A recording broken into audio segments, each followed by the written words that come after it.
जय किसान दोस्तों, स्वागत है आपका लंबे समय के बाद एक नई अनबॉक्सिंग वीडियो में। चैनल का नाम बदल के कर दिया है मेरी खरीदी।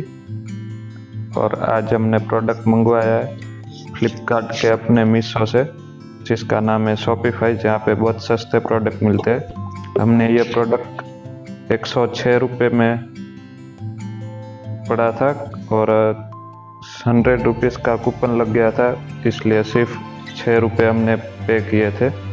ये एक वॉच है जिसमें श्री कृष्ण की बांसुरी और मोरपंख की डिजाइन है। अब ओपन करके देख लेते हैं इसको। ये रैपर हटा दिया है ऊपर का, बहुत शानदार डिजाइन लग रही है। और देख लेते हैं, बैटरी नहीं दी हुई है साथ में, बिल्ड क्वालिटी भी अच्छी है।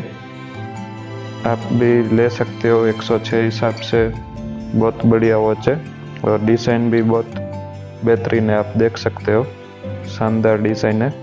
और आपको ये प्रोडक्ट लेना है तो आप डिस्क्रिप्शन में लिंक दिया है,